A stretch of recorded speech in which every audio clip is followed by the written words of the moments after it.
वो महावीर जिनकी शब्दशरण की रचना हुई है, उनको केवल ज्ञान की प्राप्ति हुई है।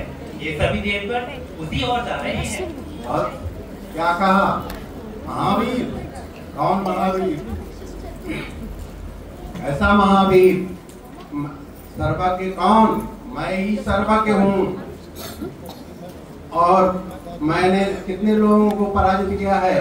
मैं बुद्धि में बृहस्पति हूँ, वाद विवाद में वाचस्पति हूँ, 14 विद्याओं का ज्ञाता हूँ, 4 वेद, ऋग्वेद, यजुर्वेद, सामवेद, अथर्ववेद, 6 वेदांग, शिक्षा, कल्प, निरुक्त, व्याकरण, छंद, ज्योतिष व 4 उपांग, न्याय, मीमांसा, धर्मशास्त्र और पुराणों का मैं ज्ञाता हूँ। मेरे मेरे मेरे अज्ञान पर कैसे प्रश्न उठ सकता है? मैंने कितने लोगों को पराजित किया है, चाहे देश हो चाहे विदेश हो, सभी लोगों को मैंने साथ साथ में पराजित किया है। मैं देखता हूँ कौन है, कहाँ है, मैं खुद चलता हूँ। तभी उनके लघु भ्राता बोले, अग्निभूति, वायुभूति आदि भ्राता आपको जानने की आवश्यकता नहीं है। उनके लिए तो हमारे छोटे छोटे पंडित आपके शिष्य ही काफी हैं। अतः आप कष्ट क्यों करते हैं?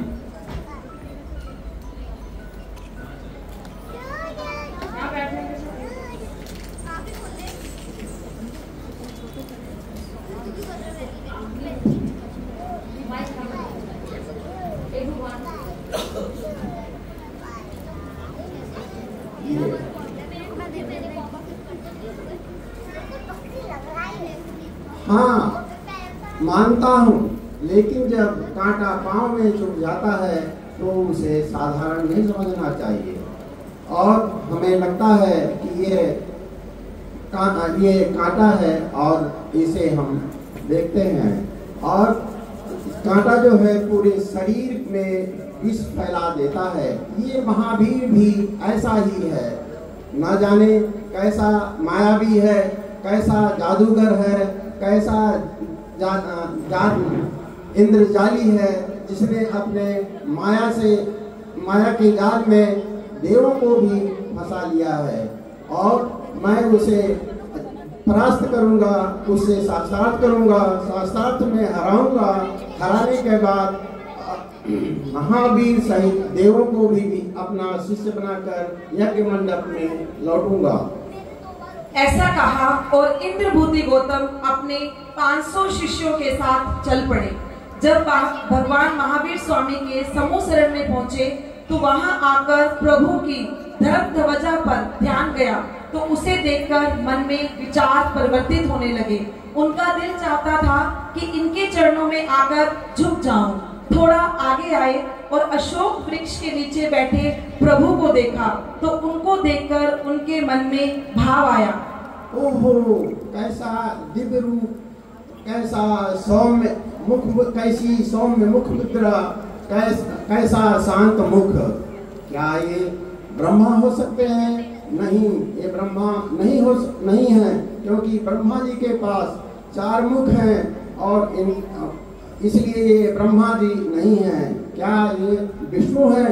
नहीं, ये विष्णु भी नहीं हो सकते, विष्णु भगवान भी नहीं हो सकते, क्योंकि विष्णु भगवान के साथ माता लक्ष्मी विराजमान रहती हैं और वह श्यामवाणी हैं, परंतु ये तो स्वर्णवाणी हैं, गोरे हैं। अतः ये विष्णु भगवान भी नहीं हो सकते हैं। तो फिर क्या है ये? क्या सुमेरु हैं? नहीं, ये सुमेर भी नहीं हो सकते। इनमें सुमेर जैसा स्वर्णिम आभा है, लेकिन सुमेर तो एक पर्वत है, इसलिए सुमेर भी नहीं हो सकते। क्या ये महेश हो सकते हैं? नहीं, ये महेश भी नहीं है, क्योंकि महादेव के गले में वासुकी नाग विराजमान है और उनके मस्तक पर तृतीय नेत्र हैं। ये महादेव भी नहीं हो सकते। लेकिन क्या तेज है? क्या ये सूर्य है? नहीं, ये सूर्य भी नहीं हो सकते, क्योंकि सूर्य में तेज तो है, तेज के साथ साथ उसमें गर्मी भी है, लेकिन इनमें गर्मी नहीं है, प्रकाश है। तो फिर क्या ये चंद्रमा हो सकते हैं? नहीं, ये चंद्रमा भी नहीं हो सकते। इनमें शीतलता तो है लेकिन ये कलंक रहित है, चंद्रमा कलंक युक्त है। तो फिर ये क्या है? क्या ये कामदेव हो सकते हैं? नहीं, ये कामदेव भी नहीं है, क्योंकि कामदेव के हाथों में धनुष बाण होता है और धनुष बाण पुष्पों से सुसज्जित होती है। ऐसा तो यहाँ कुछ भी नहीं है, तो ये कामदेव भी नहीं है। तो फिर क्या है? लेकिन मेरा मन इनकी तरफ आकर्षित हो रहा है। ऐसे ही आकर्षित हो रहा है जैसे बड़ा चुंबक छोटे चुंबक को अपनी तरफ खींचता है। लेकिन मैं इस महावीर के मायावी मायाजाल में फंसने वाला नहीं हूँ। मैं तो इसे हरा कर अपना शिष्य बनाने आया हूँ, इसलिए मैं इसके जाल में फंसने वाला नहीं हूँ। बात तो तब है जब ये हमारी शंका का समाधान करे, और उस शंका का जो मेरे मन में है और जिसको मैंने किसी को बताया नहीं है।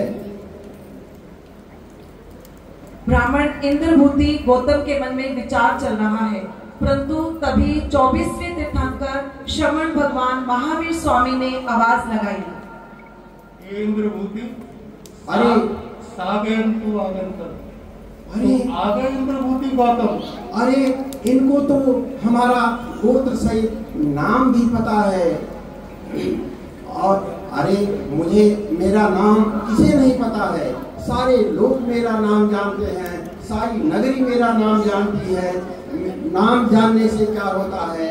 नाम जो मेरे मन में है, जो मेरी शंका है, यदि उस शंका को दूर करें तो हम समझेंगे कि कुछ हैं। इंद्रभूति गौतम, तुम्हारे मन में कदाचित शंका है कि आत्मा का अस्तित्व है या नहीं, क्योंकि आत्मा घटपट की तरह प्रत्यक्ष रूप में दिखाई नहीं देती। क्या यह मान लिया जाए? यही शंका तुम्हारे हृदय में है।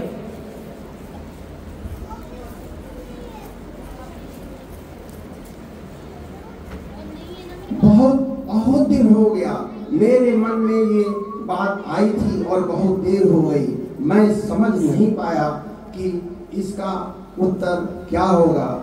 आपने गुरुदेव उत्तर दिया है, इसके लिए साधुवाद। आप सर्वज्ञ हैं, मैं मान गया। इंद्रभूति, तुम्हारी शंका का मूल कारण है कि तुमने वेद की रचनाओं का वास्तविक रूप से हृदयंगम नहीं किया। असली कारण है कि तुम्हारे मन में जो शंका है, वो शंका आत्मा से उत्पन्न हो रही है। जब तुम कहते हो मैं आया, मैं गया, मैं ये प्रसन्न हूँ, मैं यह करना चाहता हूँ, मैं वह करना चाहता हूँ, ये मैं की अनुभूति, हम ब्रह्मास्मि, ये मैं की अनुभूति आत्मा ही है। बस तभी गौतम स्वामी, हे प्रभु, आप सर्वज्ञ हैं। आप मेरे अंतर मन की समस्त शंकाओं को दूर करने वाले हैं और मेरे अंतःचक्षु को आपने खोल दिया है। आज से मैं आपके चरणों की सेवा करना चाहता हूँ। जय जय नंदा, जय जय भद्दा। भगवान नंदानंद के दायक, जगत के आनंददायक भगवान की जय हो। भगवान संसार के कल्याण करने वाले भगवान की जय हो।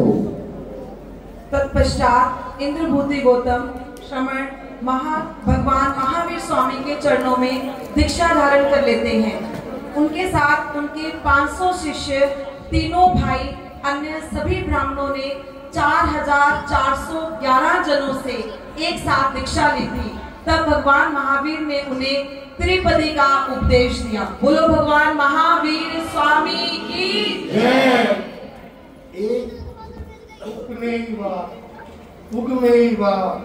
एवं ध्रुवेर।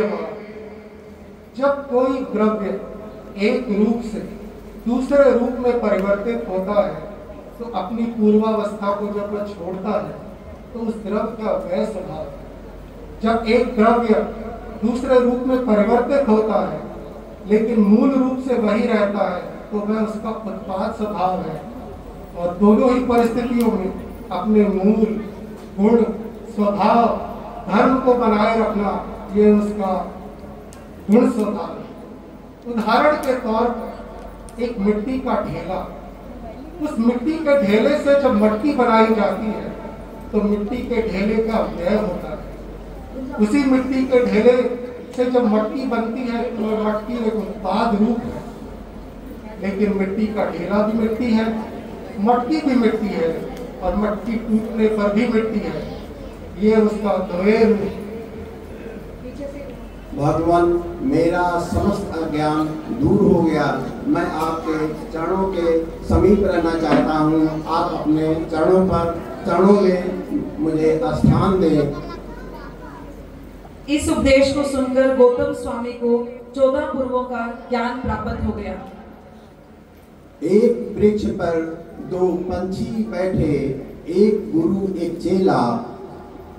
अब एक वृक्ष पर 2 पंछी बैठे, एक गुरु एक चेला। अपना अपना कर्म गुरु उतारे, अपना अपना चेला। इसका तात्पर्य यह है कि जब सदगुरु मिल जाता है तो अपनी वो काष्ठ की नौका से हमें इस भव सागर को पार कराता है। लेकिन असद गुरु, खराब गुरु यदि मिल जाता है तो वो पत्थर की नौका से हमको और स्वयं को, भक्त को और अपने को पार कराना चाहता है, जो खुद भी डूबता है और शिष्य को भी डुबोता है। जय जिनेंद्र, जय भगवान महावीर। बोलिए श्रवण भगवान महावीर स्वामी की नवदी के भगवान श्री गौतम ज्ञानी की आश है। जय जय आश है। जय जय। बहुत ही सुंदर प्रस्तुति जो यह नाटिका के रूप में आपके सामने